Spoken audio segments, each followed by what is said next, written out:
News 7 Tamil தொலைக்காட்சியின் வெளிச்சம் நிகழ்ச்சியின் சிறப்பு விருந்தினர் பகுதியில் கமல்ஹாசனின் பிறந்த நாளை முன்னிட்டு நம்முடன் இங்கே வந்து பேசிக்கொண்டிருக்கிறார் இசையமைப்பாளர் திரு கங்கை அமரன் அவர்கள். ரொம்ப அருமையான விஷயங்கள்லாம் நம்ம கூட ஷேர் பண்ணிட்டு இருக்காரு.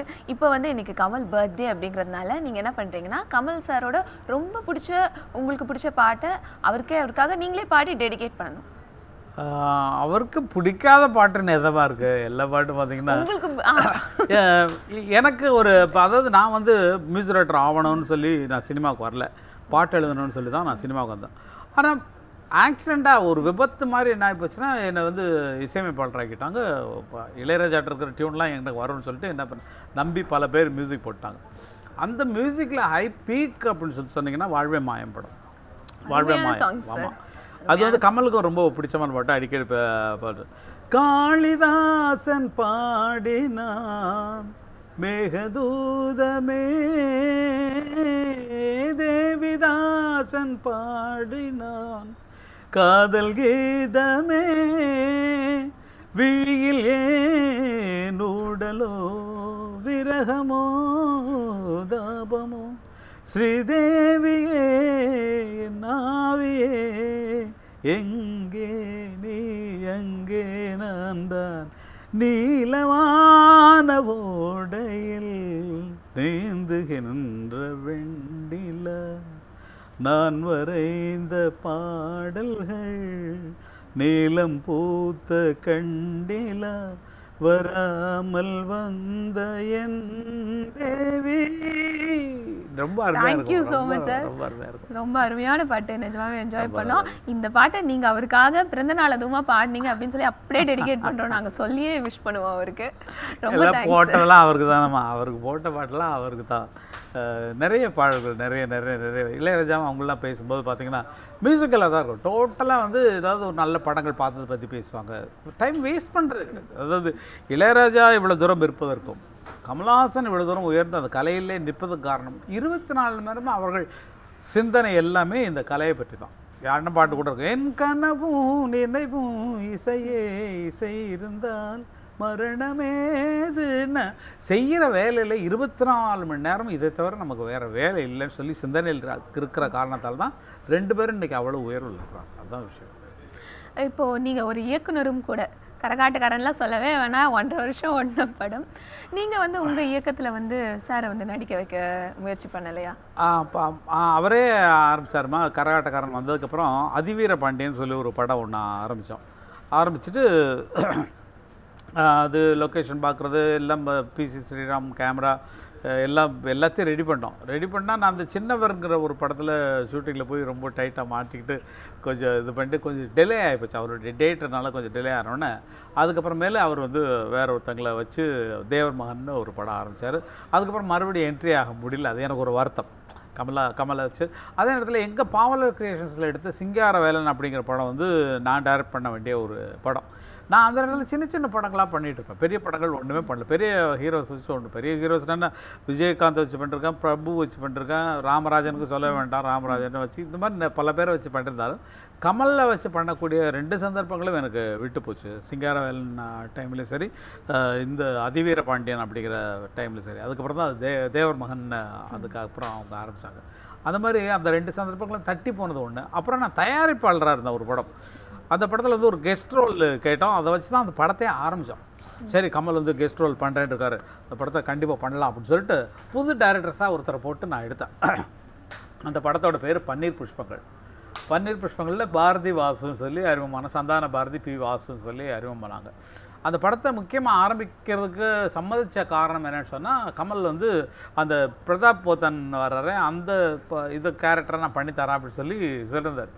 அதனால் என்ன பண்ணுறது, படத்தை ஆரம்பிச்சதுக்கப்புறம் அவருக்கு டைம் ரொம்ப டைட்டாக போச்சு. ஏன்னா ஹிந்தி ஃபிலிம்ஸு, தெலுங்கு, மலையாளம் எல்லாத்துலேயும் பிஸியான ஆளாச்சு.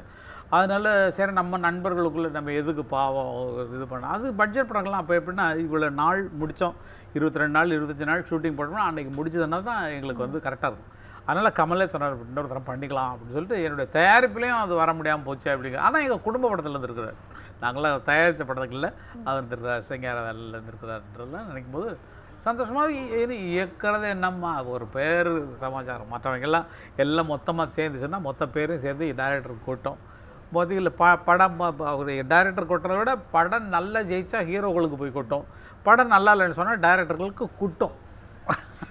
அப்படி ஏதோ நல்லபடியாக இன்றைக்கு வரைக்கும் அவரை வச்சு ஒரு பெரிய சாதனை பண்ணணும்னு நினச்சது வர முடியாமல் போச்சேன்னு சொல்லி ஒரு சின்ன மன வருத்தம் உண்டு. இருந்தாலும் இதுதான் நடக்கும் என்பது அதுவும் சந்தோஷமே. சரி, எங்களுக்காக வந்து இது வரைக்கும் மீடியாவுக்கு தெரியாத, மக்களுக்கு தெரியாத ஏதாவது ஒரு சுவாரஸ்யமான விஷயமோ இல்லை ஒரு சீக்ரெட்டோ கமல் சார் பற்றி சொல்லுங்கள். உங்களுக்கும் கமல் சாருக்கும் நடந்ததாக இருக்கலாம், இல்லை அவரை பற்றியவும் இருக்கலாம். அந்த மாதிரி சீக்ரெட் ஏதாவது உங்களுக்கு? சீக்ரெட்ன்றது 2 பேருக்குரியது. அது சொல்லக்கூடாதுன்னு சொல்லக்கூடாது. இல்லை, சொல்லலாம். கரெக்டுமா? இன்னைக்கு இல்லை, என்றைக்குமே. இப்போ உங்களை பற்றியே ஒரு சீக்ரெட் எனக்கு தெரிஞ்சிருக்குன்னு சொன்னால் அதை சொல்லிட்டுமா? நான் உங்களை பற்றி ஒரு சீக்ரெட்டு கேள்விப்பட்டேன். அதாவது சொல்லக்கூடிய சீக்ரெட் அப்படி அப்படி பார்த்தீங்களா? சொல்லக்கூடிய சீக்ரெட்டில் இல்லை, சொல்லக்கூடியதெல்லாம் சீக்ரெட்டாக கிடையாது. சொல்லக்கூடியதெல்லாம் சீக்ரெட். எப்படி ரகசியத்தை எப்படி சொல்லுங்க. ரகசியம் என்பது பாதுகாக்கப்பட வேண்டியது. ஒவ்வொருத்தர் லைஃப்லுமே தனிப்பட்ட முறையில் சில விஷயங்கள் இருந்திருக்கும். அது அவர்களுக்குள்ள மகிழ்ச்சியாகவோ அவர்களுக்குள்ள ஒரு ஏமாற்றமாகவோ எல்லாமே நடந்திருக்கும். சரி, இது எதுக்கு வெளியே சொல்லணுங்கிற மாதிரி பாதுகாக்கப்படுற சில விஷயங்கள் இருக்கும். எதுக்குன்னா கமலுக்கு எங்களுக்கும் நிறைய உண்டு. நான் எப்படியாவது ஒரு விஷயம் கேட்கலாம்னு நினைச்சிட்டேன், நீங்க சொல்ல மாட்டேன்னு சொல்லிட்டீங்க. பரவாயில்ல. இல்லை, சொல்லக்கூடாது. சொல்லக்கூடாதுன்னு அப்படின்லாம் ஒன்றும் கிடையாது. சந்தோஷங்கள் எல்லாமே, எல்லா அனுபவங்களுமே ரொம்ப சந்தோஷம். சிலது வந்து சொல்லலாம், சிலது வந்து சொல்ல முடியாமல் இருக்கு. ரகசியம்னு எதுவுமே இல்லை. ஒரே ஒன்று சமாச்சாரம், உங்களுக்கு தெரியாத சமாச்சாரம் ஒன்று சொல்கிறேன். இது ரகசியம் இல்லை, எங்களுடைய வாழ்வினுடைய ஒரு படியில் வந்து ஒரு சமாச்சாரம். நான் கமல் அவங்க வீட்டில் ரொம்ப க்ளோஸ். ஈவினிங்னா கமல் வீட்டில் தான் இருப்போம். அப்போ அன்னக்கிளி படம் 1975 நாங்கள் ரெக்கார்ட் பண்ணுறோம். ஃபஸ்ட்டு மியூசிக்கு இளையராஜா அப்படின்னு சொல்லிட்டு நான் அவங்க வீட்டில் போய்ட்டு எங்களுக்கு 3ஆம் தேதி பூஜை, நீங்கள் வரணும்னு சொல்லிட்டு கமல் எல்லாத்தையும் சொல்லிச்சு, சாரண்ணா அவங்க அம்மா எல்லாத்தையும் சொல்லிட்டு சரின்ட்டு ரெக்கார்ட் பண்ணோம். ரெக்கார்ட் பண்ணுறதுக்கு ஏவிஎம் ஸ்டுடியோவில் சாரஹாசன் வர்றாரு, இளையராஜா அங்கே கண்டக்ட் பண்ணிருக்காரு. நேராக வந்துட்டு என்கிட்ட வந்து ஃப்ளவர் புக்கை கொடுத்து வெரி குட். ஏன்னா என்னதான் இளையராஜா நினச்சிட்டு இருக்கிறாங்க அவங்க. ஏன்னா அவங்க வீட்டுக்கு நான் தானே பழக்கம். அப்புறமேல அண்ணனை இன்ட்ரடியூஸ் பண்ணி இவர் தான் இளையராஜா, அவங்க தான் பண்ணுறாங்க மியூசிக்கு அப்படின்னு சொல்லிட்டு அண்ணனுக்கு ஃப்ளவர் புக்கை கொடுத்துரும். அதுக்கப்புறம் வந்து அந்த டைமில் ஸ்கூல் டேப் ரெக்கார்டர் ஒன்று இருக்கும். அதில் வந்து அந்த சாங் அன்னக்கிளி சாங்கை ரெக்கார்ட், அன்னக்கிளி உன்னை தேடு அந்த சாங்கை ரெக்கார்ட் பண்ணி ஃபஸ்ட்டு எங்கள் அம்மாவுக்கு போட்டு காட்டணும். ஃபஸ்ட்டு எங்கள் அம்மா, ஏன்னா எங்கள் அம்மா பாடின பாட்டு தான் அந்த பாட்டு அன்னக்கிளி உன்னை தேடுது. எங்கள் அம்மாட்ட பாட்டோன்னு ரொம்ப சந்தோஷப்பட்டாங்க. 2வது நான் போட்டு காட்டினது கமலோட அம்மாவுக்கு. நேராக அது ரொம்ப அருமையான அம்மா, ரொம்ப பாசமான அம்மா, எங்கள் மேலே ரொம்ப அன்பாக இருப்பாங்க. 2வது நான் போட்டு காட்டின அம்மா வந்து ராஜலட்சுமி அம்மாவுக்கு தான். சார், ஒரே ஒரு நிமிஷம், நீங்கள் இதை கண்டினியூ பண்ணுறதுக்கு முன்னாடி இன்றைக்கி வந்து உலகநாயகன் கமல்ஹாசனோட சேர்ந்து இன்னொரு பிரபலத்துக்கும் பிறந்த நாள். அவர் யார் அப்படின்னு சொல்லி பார்க்கலாம்.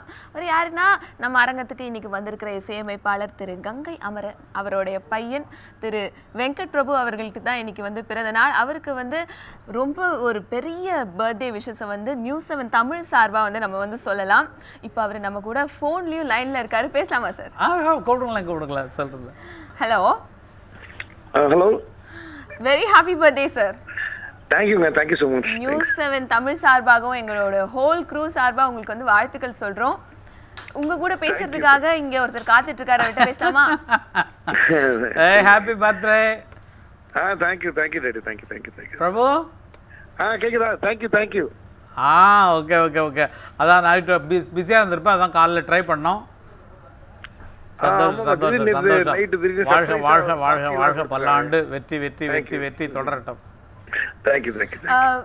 சார், வெங்கட் பிரபு சார், உங்ககிட்ட ஒன்று கேட்கணும். இப்போதான் சார் சொல்லிட்டு இருந்தாரு கொஞ்ச நேரத்துக்கு முன்னாடி, நீங்க 2 பேரும் வந்து ஒரே நாள்ல வந்து பிறந்த நாள் கொண்டாடுறதுனால ஃபோன் பண்ணி சேம் டு யூ அப்படின்லாம் சொல்லிப்பீங்களா? ஆமா, happy birthday wish you the same அப்படி சொல்லி தீபாவளி மாதிரி இருக்கும். தீபாவளி மாதிரி இருக்கும். ஸோ கமல்ஹாசன் கூட உங்களுடைய நட்பு, அவருடைய தாக்கம் உங்ககிட்ட எந்த அளவுக்கு இருக்கு, அதை பத்தி ஏதாவது சில விஷயங்கள் ஷேர் பண்ணிக்கோங்க. இல்லை, பெரிய பழக்கம் கிடையாது. அப்பாலாம் தான் பயங்கர ஃப்ரெண்ட்ஸு. நாங்களாம் வந்து எங்களை தான் குழந்தைலேருந்து பார்த்துருக்காங்க. நான் வந்து பெரிய கமல் சார் ஃபேனு, பிரேம்ஜி வந்து பெரிய ரஜினி சார் ஃபேனு. அவங்க வீட்டுக்கு கூப்பிட்டு போகும்போது வந்து எனக்கு ஃபுல்லாக ஞாபகம் இருக்கிறது வந்து சின்ன வயசுலேருந்து வந்து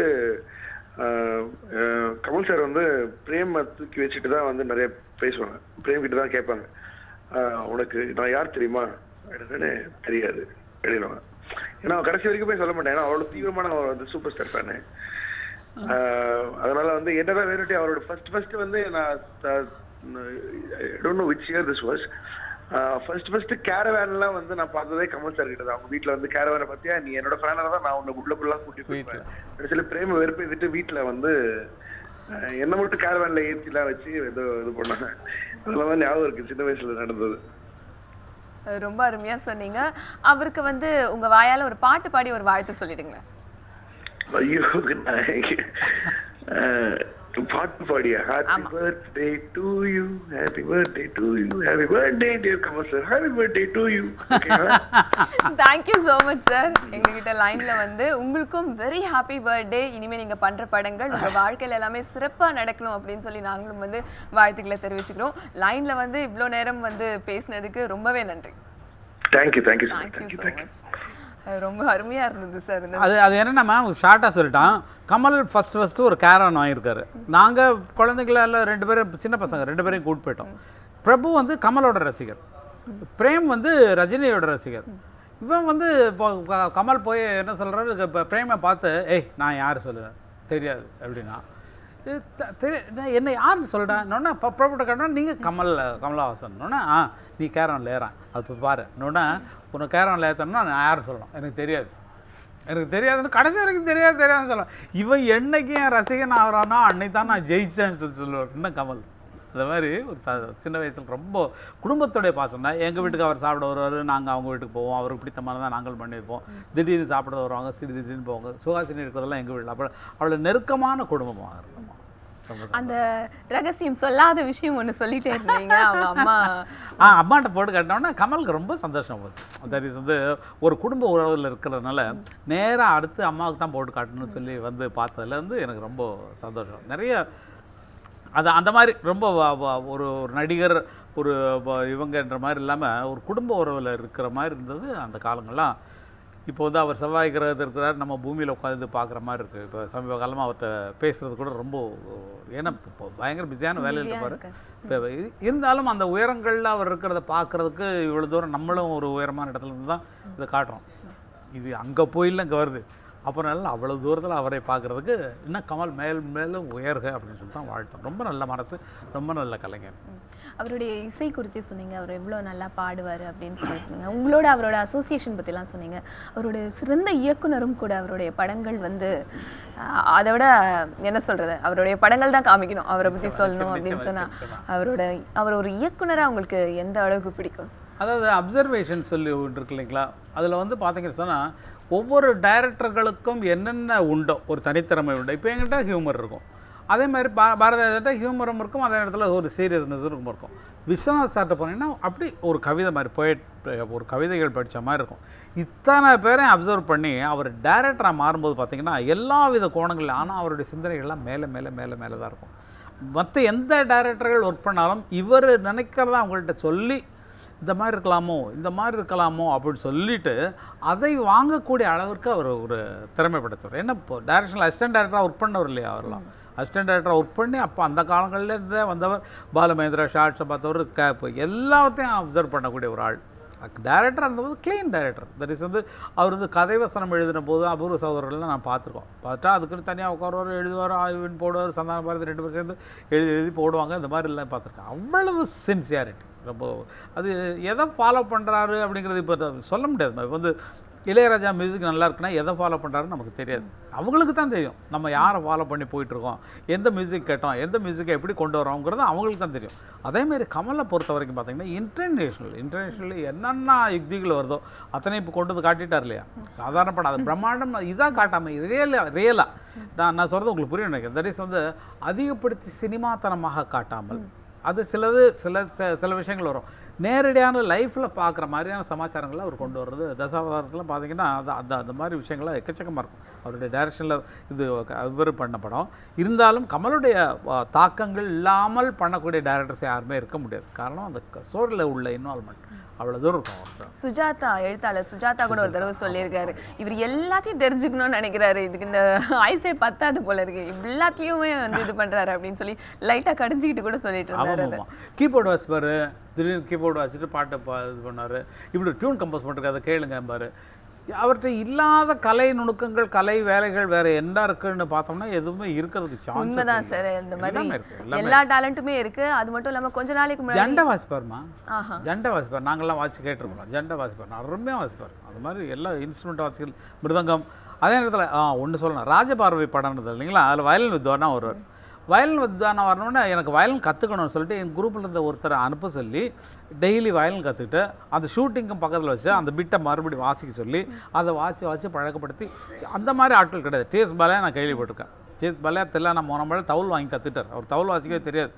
அந்த மாதிரி இயல்பாக இப்போ வர்றவங்கெல்லாம் பாருங்கள், எந்த ஆர்டிஸ்ட் அதெல்லாம் கிட்டார்னா போட்டு இப்படி தடவுறாங்க. கிட்டார்னால் இப்படி வாசிக்கிறது தெரியல, அந்த கார்டு மாத்திரம் தெரியல. அப்போது ஒவ்வொருவரும் கமலம் ஃபாலோ பண்ணுறோம், கமல் நல்லா இருக்கார் சொன்னால் அவருடைய சின்சியாரிட்டி இந்த மாதிரி விஷயங்களை எடுத்துக்கணும்.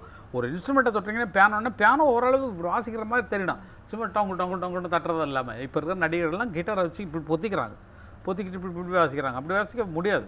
அதெல்லாம் தெரிஞ்சு கொள்ளக்கூடிய அந்த ஆர்வம் வேணும். அந்த ஆர்வம் வேணும். அட்லீஸ்ட் ஒரு இதாவது ஆரம்பமாவது கற்றுக்கணும். இப்படி இருக்குது, இப்படி கையை இப்படி வச்சுக்கணும் அப்படிங்கிறது.